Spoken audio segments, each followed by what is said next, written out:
우리는 에스겔서를 보고 있습니다. 연대기 순으로 우리가 살피면서 오늘 보는 말씀은 에스겔서 21장에서 이제 하나님의 말씀을 저희들이 상고할 터인데, 무시무시한 말씀이 에스겔서에 기록이 되어져 있습니다.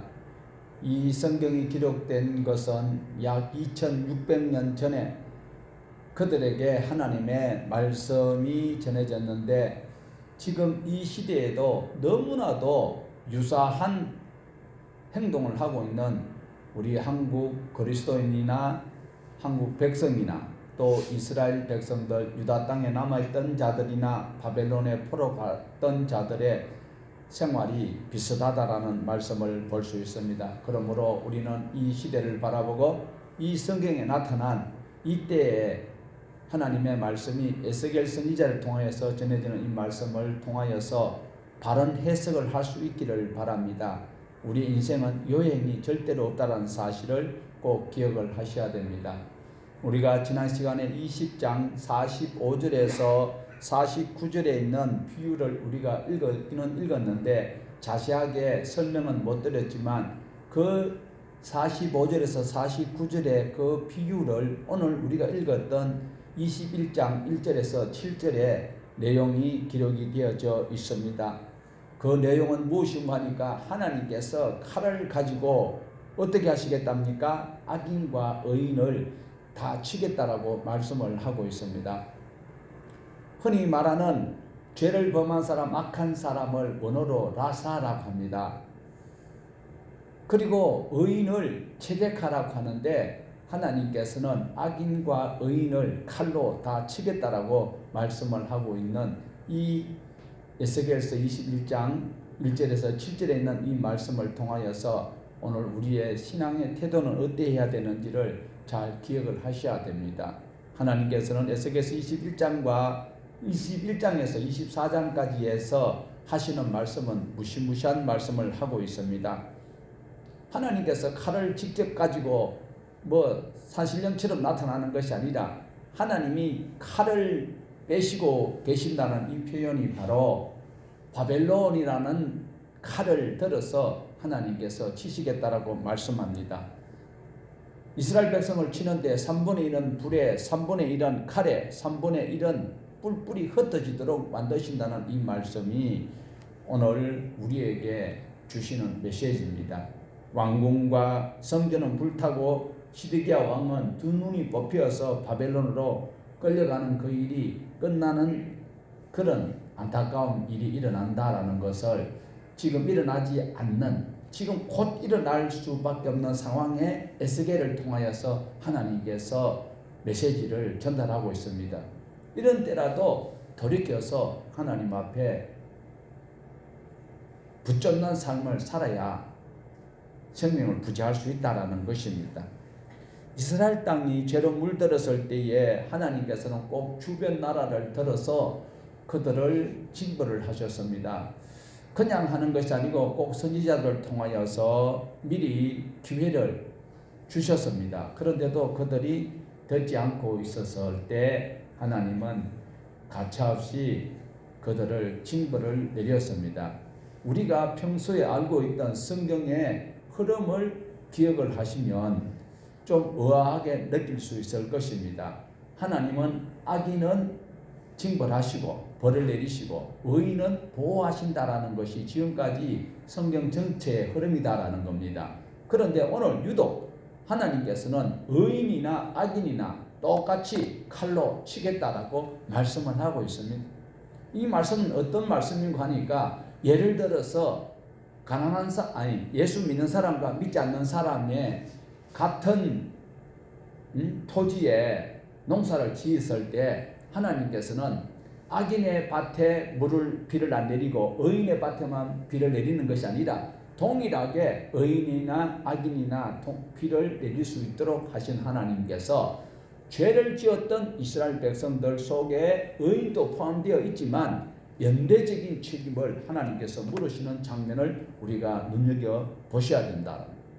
바벨론이 쳐들어왔을 때에 그 땅에 살고 있는 예루살렘 성전 안에, 예루살렘 성 안에 하나님의 사람도 있고 물론 하나님의 성민이지요. 애굽에서 끄집어냈기 때문에. 그리고 약속의 백성이잖아요. 그런데 그들이 하나님 말씀대로 살려고 하는 자도 있고 그냥 듣기 좋은 소리에 거짓 선지자의 전하는 그 허황된 소리에 매료되어 살아가는 사람들이 있기 때문에 그들이 바벨론이 쳐들어올 때는 다 그 자리에 있었기 때문에 해를 당할 수밖에 없다라는 그것이 어쩌면 연대적인 책임. 물론 궁극적으로는 이들이 죄의 경중을 하나님께서는 분명히 따집니다. 개인이 지은 죄 하나님께서 마지막 백부자 심판 때는 다 따지겠지만 일단은 전쟁이 일어나면 그 나라에 의인이든 악인이든 상할 수밖에 없고 다칠 수밖에 없다라는 사실을 우리에게 보여주고 있습니다. 여기서 죽음이라는 것이 걸어서 끝나는 것은 아닌 것을 우리는 이미 알고 있습니다. 다음에 우리가 심판을 받는데 예수 그리스도의 공로로 우리는 그 최후의 심판을 면할 수 있지만 예수님을 모르고 자기 마음대로 살던 자들은 영원한 죽음의 결과인 지옥으로 간다라는 것을 우리에게 보여주고 있습니다. 자, 그러므로 내가 하나님을 믿기 때문에 내 삶에 모든 것이 형통하고 일치월장할 것이다. 이렇게 얘기하면 안 된다는 거예요. 내가 하나님의 이름을 부르고 오늘도 주일을 거룩하게 성수하고 있지만 당연히 일상생활에서 어려운 일이 있을 수도 있고 코로나에 감염될 수도 있다는 거예요. 코로나에 감염되기 때문에 내가 죄인이 아니다. 내가 말씀 안에서 성실히 살아가는데도 이렇게 어려움이 도래될 수도 있다라는 사실을 기억을 하셔야 성숙한 그리스도인이 되는 겁니다. 나는 예수님의 이름으로 기도하고 예수님의 이름으로 예배를 드리기 때문에 내게는 이런 일이 일어나지 않을 것이라. 그럼 일어났을 때 어떻게 할 거냐는 거예요. 일어났을 때도 주신 이도 여호와시요 취하신 이도 여호와시다라는 이런 신앙 고백을 할 수 있는 성숙한 하나님의 백성이 되도록 창세기부터 요한계시록에 있는 말씀을 하나님의 양식으로 그리고 하나님이 주시는 양식으로 하나님의 양식이 아니고 우리에게 주시는 양식으로 우리의 생명에 필요한 생명수를 꼭 우리가 받아 먹어야 된다라는 것입니다. 우리에게 고난이 있을지라도 하나님은 여전히 우리와 함께 하신다라고 임마누엘 어제 우리가 보았습니다. 마태복음 1장 21절에 23절이 임마누엘이라고 했고 마태복음 28장 20절에도 우리 예수님께서 이 세상 끝날 때까지 함께 하시겠다는 임마누엘 하나님, 오늘도 내 삶이 힘들고 고단하고 어렵다 할지라도 우리 주님께서는 여전히 우리와 함께 하신다는 사실, 함께 하시는데도 내가 이 집이 무너졌을 때에 다 깔려서 죽을 때 나도 죽을 수 있다라는 거예요. 나 혼자만 사는 것이 아니다라는 거예요. 그래서 오늘도 우리 신앙은 균형 있는 신앙을 가지고 이 비상한 시기에 그리스도의 빛을 발하는 균형 있는 믿음의 사람 되기를 원합니다. 이제 8절부터 이어지는 말씀을 보면 하나님께서 어떻게 심판을 하실 것인지 구체적으로 표현을 하고 있는데 우리 9절과 10절을 같이 보십니다. 인자야 너는 예언하여 여호와의 말씀을 이같이 말하라. 칼이여 칼이여 날카롭도다 빛나도다. 그 칼이 날카로움은 죽임을 위함이요 빛남은 번개같이 되기 위함이니 우리가 즐거워하겠느냐. 내 아들의 규가 모든 나무를 없인 여기는도다. 하나님의 무서운 심판이 지금 다가온다라고 하고 있습니다. 그 경고와 심판을 무시하는 자들에게는 날카롭고 빛나는 이런 번쩍번쩍한 칼을, 이 칼이 진짜 칼이 아니고 바벨론이라고 그랬습니다. 하나님께서 이 바벨론이 무지막지합니다. 아수르 그렇게 큰 나라 아수르를 무찔러 버리는 이런 나라였잖아요. 그러니까 하나님께서는 준비된 칼이 바로 바벨론이다라는 것입니다. 이렇게 바벨론이 쳐들어온다라고 예레미야가 고국에서 말씀을 전하고 있고 지금 바벨론에 포로와 있는 이들에게는 에스겔이 이렇게 하나님께서 칼을 갈고 계신다. 이 칼이 바로 바벨론이다. 이 바벨론이 빛나는 것은 무엇 때문일까? 너희들 죄를 척결하기 위함이니까 지금이라도 돌이키라라는 하나님의 경고의 메시지다라는 것입니다. 자, 여기서 죽이는 자는 구체적으로 누구라고요? 바벨론입니다. 바벨론이라는 큰 나라입니다. 하나님께서 이스라엘을 바벨론이라는 큰 나라를 들어서 치게 할 것이다 라는 것입니다. 그런데 칼을 빼더니 그냥 칼로 치면 되는데, 왜 우리가 사극을 이래 보면 그 역적들을 참수할 때 보면 그 망나니가 나오죠. 죄인을 처벌할 때에 그냥 막 뭐 딱 목을 뭐 어떻게 참 묘사하기가 송구스럽습니다만 단번에 참 숨을 거두면 좋겠는데, 그 앞에서 막 칼을 막 휘두르고 거기다가 칼을 번쩍 들면서 거기에다가 막 물을 붓는데, 그것도 막걸리라고 하는 사람도 있더라고요. 그렇게 하는 이유는 그 참수형을 받는 자는 얼마나 두려울까요? 지금 그럴 때 지금 하나님께서 여기서 지금 10절에서 말씀하고 있는 이 칼이 번쩍번쩍 하도록 하는 이것은 지금이라도 하나님 앞에 돌이키라라는 그 기회를 주고 계신다라는 거예요. 자, 우리가 잘 알고 계시듯이 하나님께서 선지자를 보내는 것은 완전히 망하는 그 이스라엘에게 길을 팍 죽여가지고 확 죽여버리기 위해서 선지자들을 보냈을까요? 다시 기회를 주시기 위해서 선지자들을 보냈을까요? 기회를 주시기 위해서 하나님께서 선지자들을 보냈다. 지금 이렇게 칼이 번뜩번뜩하는 바벨론이 쳐들어온다고 하면 하나님 앞에 회개해야 된다라는 것을 우리에게 알려주고 있습니다. 자, 하나님께서 악인들이 죽는 것을 기뻐하실까요? 안타까워하실까요? 안타까워하신다는 하나님입니다. 그런데 지금 사랑하는 자기 민족, 택했던 이스라엘이 바벨론에 의해서 무참히 짓밟히고 칼에 베이는 이런 삶을 하나님은 알고 계시는데 하나님의 마음은 어떨까요? 하나님께서는 내가 하나님 말씀대로 살지 못할 때에 하나님이 내게 어쩔 수 없는 그 정해져 있는 그 규칙에 벌을 받을 때 하나님이 기뻐하시는 것은 아니다라는 사실을 우리는 꼭 명심을 하셔야 되는 것입니다. 자, 여기서 이제 우리가 조금 하나님의 심정을 가지면서 우리의 신앙을 효도하는 심령으로 성숙된 신앙인이 되어야 되는데 13절을 한번 읽어보시겠습니다.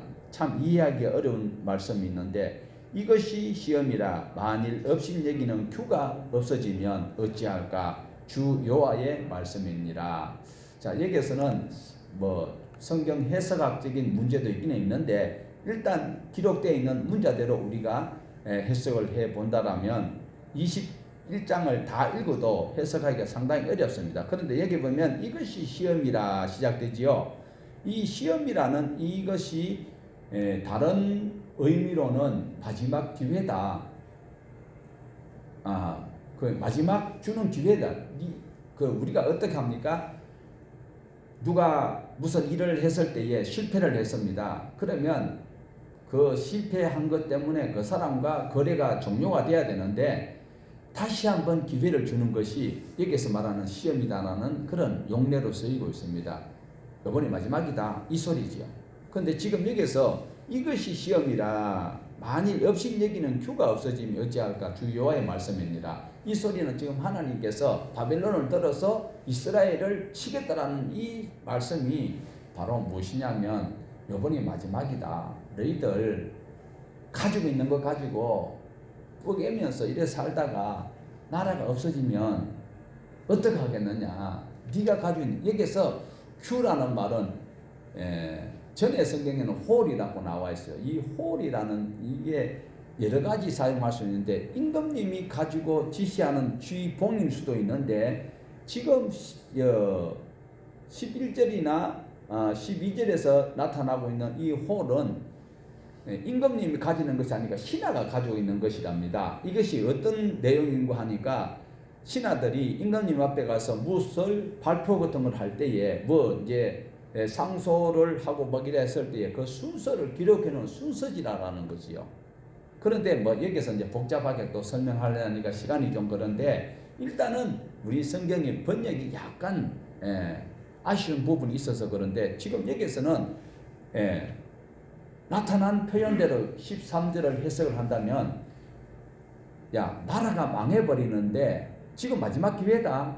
너희 이 기회를 잘 붙들어. 이번 기회가 너에게는 마지막인데 너가 임금이 없어져 버리면 너희 자유가 어디 있겠으면 너희들이 무슨 소망이 있겠느냐. 그러니까 이번이 마지막이니까 정신 차려라. 이 소리다라는 것을 기억을 하시면 좋겠습니다. 자, 여기서 참 13절을 우리가 잠깐 이해를 돕기 위해서 한번 보시면 좋겠습니다. 화면을 한번 보시면요. 자, 위에 것은 우리가 방금 보았던 개정이고요. 밑에 것을 읽어보시겠습니다. 내가 내 백성을 시험하겠다. 내 백성이 회개하기를 거절하면 이 모든 일들이 그들에게 닥칠 것이다. 나 주 여호와의 말씀이다. 자, 마지막까지 하나님께서 이스라엘 백성들을 향해서 회개를 촉구하는 말씀이다라는 겁니다. 자, 위의 것이 우리 성경에 있는 말씀입니다. 이것이 시험이라 만일 업신여기는 규가 없어지면 어찌할까 주 여호와의 말씀입니다. 조금 어려워요. 그런데 밑에 조금 더 쉽게 해석된 것이 내가 내 백성을 시험하겠다. 내 백성이 회개하기를 거절하면 이 모든 일들이 그들에게 닥칠 것이다. 칼이 쳐들어와서 목을 칠 것이다 라는 거죠. 그렇게 되면 너희들 어떤 유익이 있겠느냐 이 말씀입니다. 바로 바벨론이 큰 나라가 지금 너희들에게 들어닥칠 것이다. 그 전에 빨리 회개하고 돌이키라 이 말씀입니다. 무슨 말씀입니까? 마지막이니까 길과 행위를 바르게 하고 하나님 앞으로 돌아오너라 이 말씀입니다.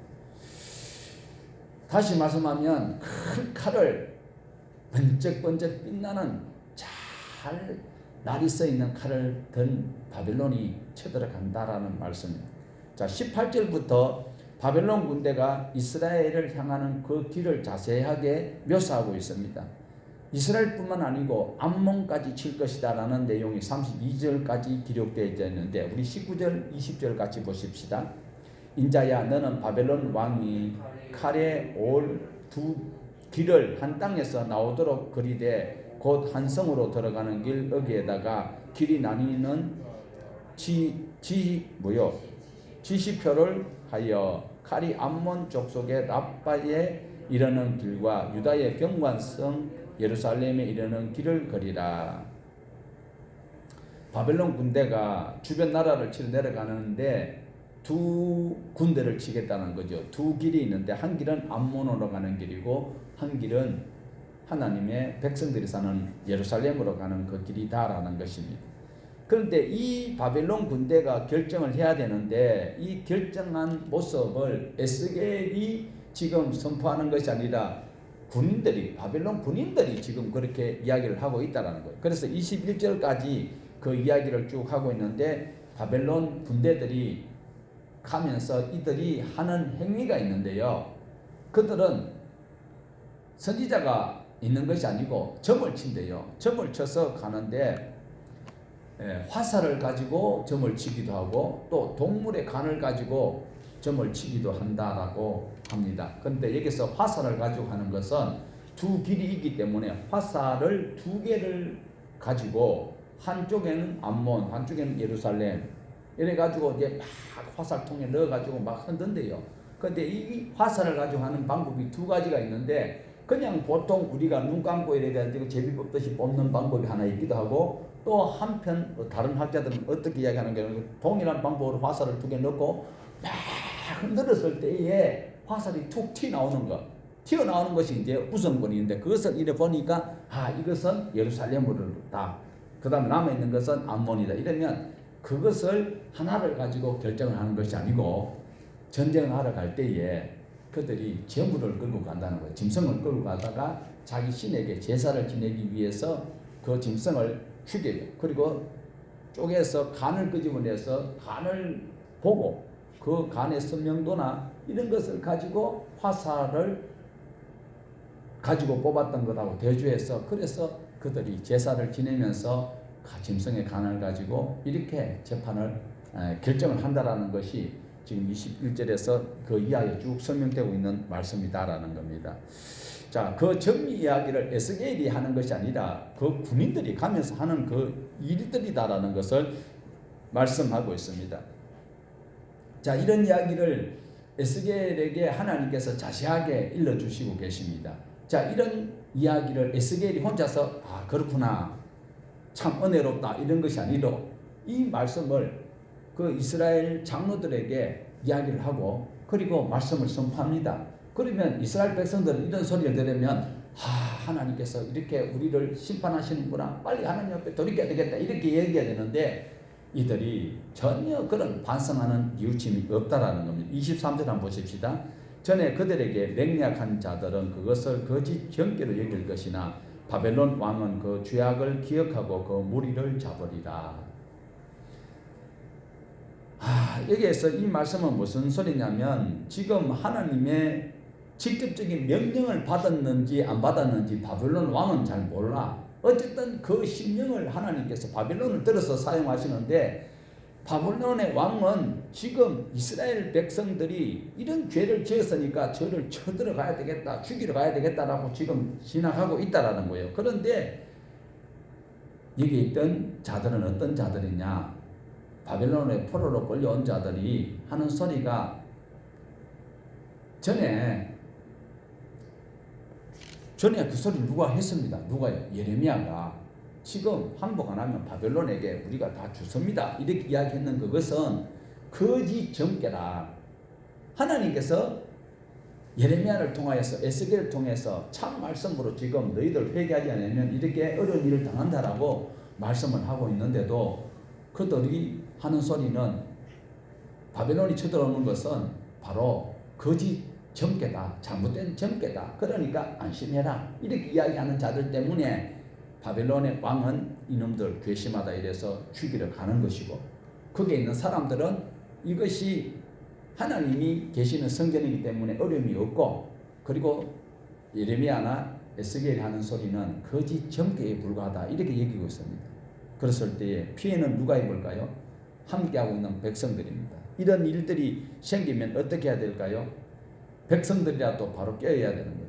오늘날 종교 지도자들이 타락하여서 WCC 그리고 종교 완전히 타락해 있는 이럴 때에는 하나님의 말씀을 제대로 들었고 섬겼던 백성들, 성도들이 진리 가운데서 이래서는 안 된다는 게 일어나야 되는데, 성도들도 모두가 다 함께 동조를 하고 있다라는 거죠. 그래서 바벨론 선지자들은 바벨론에 있던 끌려갔던 자들이나 예루살렘에 있는 자들은 참 선지자의 말을 듣지 아니하고 있다라는 것은 어쩌면 자기 욕심에 듣고 싶은 것만 듣고 하나님의 말씀이 거짓 것으로 여기고 있다가 결국은 죽임을 당할 수밖에 없다는 사실을 우리는 여기서 보셔야 됩니다.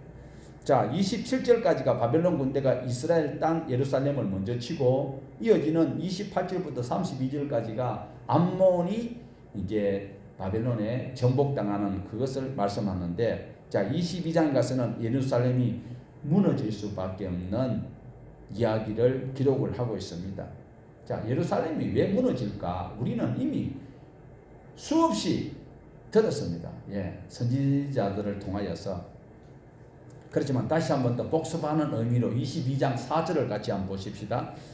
네가 흘린 피로 말미암아 죄가 있고 네가 만든 우상으로 말미암아 스스로 더럽혔으니 내 날이 가까웠고 내 연한이 찼도다. 그러므로 내가 너로 이방의 능욕을 받으며 만국의 조롱거리가 되게 하노라. 하나님께서는 참고 참으셨지만 그러나 더 이상 참을 수 없는 한계가 도래하였고 심판의 날이 도래하였다라고 말씀을 합니다. 그러면 하나님께서 이스라엘을 치는 두 가지 심판하는 이유가 있는데, 첫 번째로는 도덕적인 죄가 있고 두 번째로는 종교적인 죄가 있다라는 겁니다. 자, 도덕적인 죄는 어떤 것일까? 대표적으로 네가 흘린 피로 말미암아 죄가 있다. 다시 말하면 살인죄가 있다. 그리고 두 번째로 종교적인 죄악은 바로 네가 만든 우상으로 말미암아 더럽혀졌다. 하나님께서 이스라엘 백성들을 향하여서 죄를 지적할 때 항상 두 가지를 지적합니다. 도덕적인 죄와 종교적인 죄. 그러니까 예수 믿는 사람이 일상생활을 해야 되잖아요. 종교생활하는 것만 가지고 먹고 사는 것이 아니라 일반 사람들하고 섞여서 살아갈 때에도 도덕적인 삶을 살아가야 된다라는 것을 말씀을 하고 있는데, 이것은 구약이나 신약이나 똑같이 말씀을 하고 있습니다. 신약에도 보면 로마서 1장에 보면 자세하게 이야기를 하고 있습니다. 자, 어쨌든 이스라엘이 지금 어려운 일을 당하는 수밖에 없는 것은 하나님께서 이와 같은 일이 없어야 된다. 도덕적인 죄악과 종교적인 죄악이 없어야 된다. 그리고 우리가 알고 있듯이 율법은 바로 창세기, 출애굽기, 레위기, 민수기, 그리고 신명기, 이 5권의 하나님의 말씀, 시내산에서 언약을 맺을 때에, 그리고 출애굽하여서 시내산 언약 맺기까지를 자세하게 기록하였던 이 5가지 책은 바로 우리가 기억해야 될 도덕적인 것과 종교적인 모든 것을 포함하고 있는 하나님의 말씀이다라는 것입니다. 자, 이 5가지의 책을 통하여서 언약을 맺었던 이들이 약속의 땅 가나안 땅에 들어가서 그 말씀대로 살았을 때 주변의 많은 나라들이 이 약속의 백성들이 살아가는 모습을 통하여서 적과 꿀이 흐르는 그 땅에서 그것을 향유하고 살아가는 모습을 통하여 다른 사람들이 하나님이 참 하나님이시구나, 적의 피가 와야 농사가 되는데 이 강수량이 아주 적은 저곳에서 저렇게 수확을 많이 거둘 수 있는 것은 하나님께서 하늘에서 비를 내렸고 저들을 지켰기 때문에 저렇게 잘 사는구나, 이것을 보이기 위함이었는데, 그들이 그 땅에 들어가서 도덕적으로 그 땅의 여자들과 간음하고 그 땅의 남자들과 여자들은 간음을 하고, 그리고 모든 또 가나안 신이 섬기는 우상들을 섬겼기 때문에 도덕적 죄와 종교적 죄를 다 지었던 것이 이스라엘 백성들이 지금까지 하고 있는 행위였다라고 하나님은 지적을 하고 있습니다. 해서 안 될 일과 해야 될 일들을 분명히 약속을 하고 있습니다. 레위기 18장에 보면은요, 레위기 18장 3절에서 4절 한번 같이 읽어보시겠습니다. 너희는 너희가 거주하던 애굽 땅의 풍속을 따르지 말며 내가 너희를 인도할 가나안 땅의 풍속과 규례도 행하지 말고 너희는 내 법들을 따르며 내 규례를 지켜 그대로 행하라. 나는 너희의 하나님 여호와니라. 자, 이렇게 해서 레위기 18장 6절에서 23절까지 가나안 땅의 온갖 죄악들, 정말 부끄러워서 눈으로 읽기도 불편한 정도의 그 죄악들을 다 기록을 해놓고 있습니다. 그리고 24절과 25절에 보면 너희는 이 모든 일로 스스로 더럽히지 말라. 내가 너희 앞에서 쫓아내는 족속들이 이 모든 일로 말미암아 더러워졌고 그 땅도 더러워졌으므로 그 악으로 말미암아 벌하고 그 땅도 스스로 주민들을 토하여 내느니라. 가나안 땅에 살고 있는 사람들이 망하는 이유는 종교적뿐만 아니라, 종교적으로는 그들이 아직까지 하나님을 알지 못하지만 도덕적으로 너무 문란한 삶을 살고 있기 때문에 너희들이 가서 그렇게 살면 그 주민들을 하나님께서 쫓아냈잖아요. 그렇듯이 너희도 약속을 받았고 하나님의 백성이라고 하지만 너희들이 그렇게 똑같은 가나안인들과 같은 삶을 살면 땅이 그들을 토해냈던 것처럼 하나님께서 그들도 심판하시겠다는 말씀을 하고 있습니다. 그래서 레위기 18장 28절에 이렇게 말씀합니다. 너희도 더럽히면 그 땅이 너희가 있기 전 주민을 토한 같이 너희를 토할 것이다 라고 말씀을 합니다. 세 번역을 보면요, 너희가 그 땅을 더럽히면 마치 너희보다 앞서 그 땅에 살던 민족을 그 땅이 토해냈듯이 너희를 토해낼 것이다. 오늘 우리가 자꾸 착각합니다. 예수님 이름으로 기도하면 모든 죄가 용서함을 받고 그리고 모든 것이 형통할 것이다. 그것은 궁극적으로 처음부터 전부 다 청산을 하고 순서를 다 마치고 마지막 단계에 갔을 때 그렇게 되는 것은 기정사실입니다. 내 길과 행위를 바르게 하지 아니하고 결과적인 목적만 우리가 자꾸 살펴간다면 안 된다는 거죠. 그래서 죄악된 원인을 제거를 하고 그리고 그것이 하나님이 주시는 치유로 암으로써 그 단단해지는 그 결과물을 우리는 이루기 위해서 노력을 해야 되는데 그런 삶을 살지 아니하고 지금 가나안인들이 하는 그대로 행하면서 하나님 주신 복을 그대로 누리겠다고 하는 이것은 도둑놈입니다. 하나님 그런 것을 허용하지 않다는. 자, 우리 22장 13절에서 14절을 한번 보시겠습니다. 네가 불의를 행하여 이익을 얻은 일과 네 가운데서 피 흘린 일로 말미암아 내가 손뼉을 쳤나니 내가 네게 보응하는 날에 내 마음이 견디겠느냐, 내 손이 힘이 있겠느냐, 나 여호와가 말하였으니 내가 이루리라. 자, 불법으로 이익을 취하고 사람들에게 피를 흘리게 하는 그런 일들을 하나님께서는 가만히 안 두겠다라고 말씀합니다. 야고보서에도 말씀을 하고 있습니다. 일꾼이라는 그 삭설 그날 주라라는 거예요. 그거 임금 체불하면 하나님께서 제일 싫어하시는 거예요. 그러니 누구 일식이고 그 임금 때문에 큰일 나는 거예요. 지금 하나님께서는 그 죄를 보고 손뼉을 칠 것이다. 이 소리는 우리가 만약에 줄당기기를 서로가 이제 줄당기기를 한다고 합시다. 이랬을 때 줄당기를 할 때 그냥 조용하게 잡습니까? 아니면은 준비를 하면서 손뼉을 치면서 이러면서 잡습니까? 지금 하나님께서 심판을 하시려고 지금 손을 틀었다는 거예요. 그리고 준비를 하고 있다는 거예요. 무시무시한 말씀인데 우리는 그냥 성경을 보통 보면 13절에 피 흘린 죄로 일로 말미암아 내가 손뼉을 치나니 그 피 흘리는 것 때문에 하나님 좋아서 잘했다 응원하는 것이 아니라는 거예요. 지금 두 주먹을 불끈 쥐고 벼르고 있는 거예요. 이제는 못 참는다. 더 이상 못 참겠다. 자, 16절 한번 보십시다. 네가 자신 때문에 나라들의 목전에서 수치를 당하리라. 내가 여호와인 줄 알리라 하셨다 하라. 매맞기 전에 알아서 하면 얼마나 좋아요. 쥐 터지고 하면 참 안타깝지요. 이스라엘 사람들이나 어쩌면 오늘 우리 신앙생활은 우리나 별반 다를 바 없는 것 같습니다. 아무리 말을 해도 듣지 않는 그들을 하나님께서는 포기하지 않으시는 장면 또한 여기서 하나님의 자비를 볼 수 있습니다. 하나님은 에스겔을 통해서 말씀을 하시고 예루살렘에는 누구를 통해서요? 예레미야를 통해서 하나님께서는 계속 긍휼을 베푸시고 계신다라는 것입니다. 그런데 이스라엘 사람들이 말씀을 듣습니까? 지금도 잘 된다, 복 준다 이 소리만 듣지. 하나님께서 우리에게 주시는 기본적인 삶을 남을 배려하고 남을 섬겨야 되는 우리 주님이 섬기러 오셨다고 했잖아요.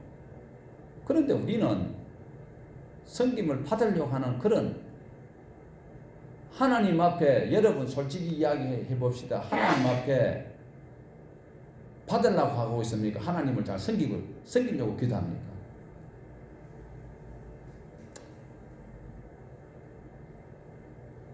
(25절에) 보면요, 이때에 개판일 때 선지자라도 정신을 차려야 되는데 선지자들은 뭐와 같다고 표현하고 있습니까? 25절 한번 읽어보십시다. 그 가운데 선지자들의 반역함이 우는 사자가 음식물을 움킴 같도다. 그들이 사람의 영혼을 삼키며 재산과 보물을 탈취하며 과부를 그 가운데 많게 하였다. 자, 과부가 왜 많아집니까? 남자들을 다 죽여버리고 포로로 팔아먹어버리면 자동으로 과부가 되지요. 이 우는 사자와 같대요. 사자가 막 괴성을 지르고 이러면 온 산천에 있던 짐승들이 다 두려워 떨잖아요. 선지자들이 이렇게 악한 짓을 더 하고 있다는 것을, 그러니까 하나님의 말씀을 전해야 되는데 너무 악한 짓을 하고 있다는 겁니다. 그러면 제사장이라도 정신을 차려야 되는데 제사장은 어떻게 한다고요? 26절 안 봐요. 26절에 그 제사장들은 내 율법을 범하였으며 나의 성물을 더럽혔으며 거룩함과 속된 것을 구별하지 아니하였으며 부정함과 정한 것을 사람이 구별하지 아니하였으며 그의 눈을 가리어 나의 안식을 보지 아니하였으므로 내가 그들 가운데서 더럽힘을 받았느니라. 선지자도 지금 하나님의 말씀을 가지고 자기한테 유리한 대로 성도들에게 꼼짝도 못하도록 해가지고 승복해가는 목사가 없나? 재산을 갈취하는 목사가 없나? 뿐만 아니라 이 장로들이 제사장들은 또 뭘 어떻게 합니까? 하나님의 말씀인 율법과 생명의 말씀을 가르쳐야 될 제사장도 이 말씀을 가르치지 아니하고 있다라는 것. 오히려 율법을 범하고 있는 이런 상황. 하나님께서는 더 이상 참을 수 없다라고 말씀을 하고 있습니다. 오늘 또요, 교회 나오면 무조건 질병을 다 고침받고 사업이 잘 되고 그런 것만 가르치는 것이 아니라, 그런 것은 자동으로 나중에 주시면 감사하고 안 주셔도 감사하다는 그 신앙으로 지금 내 할 도리를 차근차근 해 나가는 것을 교회에서 가르쳐야 되는데, 전도하려고 하니까 뭐 하여튼 교회 와야 잘 된다고 해야 일단은 호객 행위가 되니까, 그래서 교인 하나 오면 베나드 되는 지옥 자식을 만드는 것이 오늘 전도 방법입니다. 살펴보셔야 된다. 27절 한번 보십시다. 안식일을 모독하는 이 악한 행위를. 자, 27절. 그 가운데에 그 고관들은 음식물을 삼키는 일이 같아서 불의한 이익을 얻으려고 피를 흘려 영혼을 멸하거늘, 불의한 이익을 위해서 사람을 죽이고 자기 권력을 위해서 온갖 방법을 동원해서, 지금 이런 일을 하는 자들이 대선 나와가지고 뭘 하겠다고 하는 사람들도 여기에 포함 안 된다고 못 볼 것 같아요. 자, 이런 모습을 봤을 때에 선지자들은 그 죄를 지적해야 되는데 오히려 두둔하고 듣고 있어요. 지지하고 앉았어. 윤석열이가 잘못한다, 이재명이가 잘못한다고 이야기 분명히 교회는 해야 된다는 거예요. 여의도 순복음교회 가서 예배 드린다고 잘하는 것도 아니고 명동성당에 미사 드린다고 잘 되는 게 아니다는 거예요. 당신네들 행위가 이러니까 이러한 일들을 개선을 해라. 분명히 잘못하고 있는데 조창기도에 초청을 해가지고 예수도 모르는 사람들을 조창기도에 불러다 놔놓고 이 거짓 선지자 같은 한국교회 지도자들, 악한 죄를 짓고 있는 그들을 불러다 놔놓고 회칠한 무덤처럼 포장을 얼마나 잘해주는지 축복껏 해주고 앉았어요. 에스겔서 13장에 보면 방석을 막 팔에 둘러고 막 휘두르면서 막 표적을 나타내려고 하는 이런 거짓 선지자들, 이럴 때 백성들이 잘 판단해야 돼요.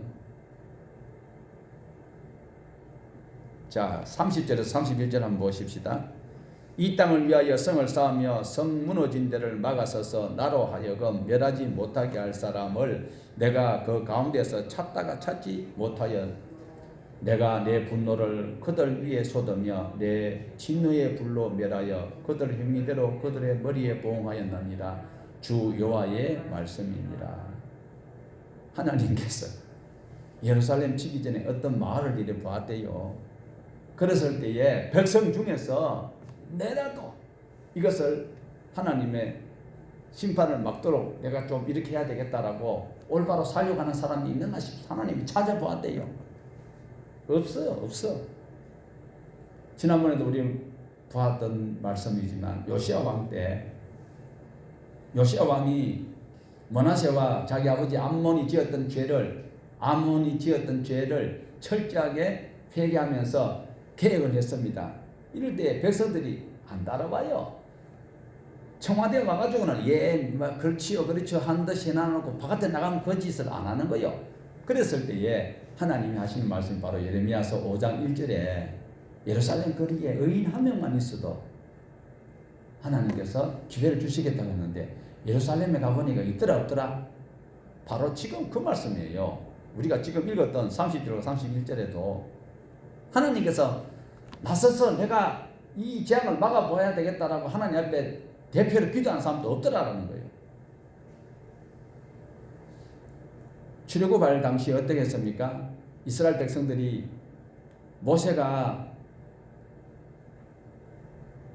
하나님과 대면하고 있는 사이에 40일 동안 올라갔다 내려오니까 밑에서는 막 금송아지를 만들어서 난리지겠을 때요. 이때에 하나님께서 다 죽여버리려고 그랬잖아요. 이때에 누구 때문에 그들이 살았어요? 모세가 하나님 용서해달라고 그렇게 한 사람만 있어도 이 민족이 지금까지 끈질 나오고 있었는데 그런 사람이 이 시대에도 없다라는 거예요. 오늘날 한국 교회에 있을까요? 우리 교회에도 있을까요? 저도 그래 안 하는데 죄송해요. 어쨌든 우리는 하나님께서 주시는 이 말씀 29절과 30절 31절에 있는 말씀, 그리고 또 예레미야 5장 1절에 있는 말씀을 잘 비교하여서 보셔야 됩니다. 하나님께서 뭘 원하시는지.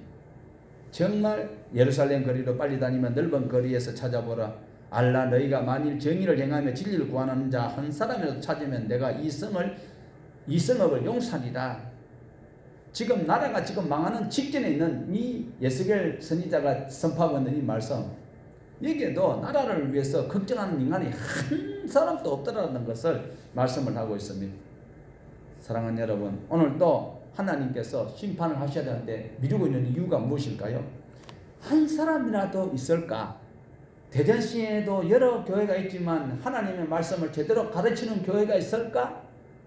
하나님이 찾고 계시면서 심판을 늦추고 계십니다. 늦추고 있는 중에 한 사람 모세처럼 그 백성들을 살려주셨던 하나님처럼 오늘 심판이 늦춰지는 이유는 우리 교회가 하나님 말씀대로 바로 살려고 하고 있는 여러분 때문에 하나님께서 심판을 멈추고 있는 것이 아닌가, 저는 그렇게 생각하고 싶어요.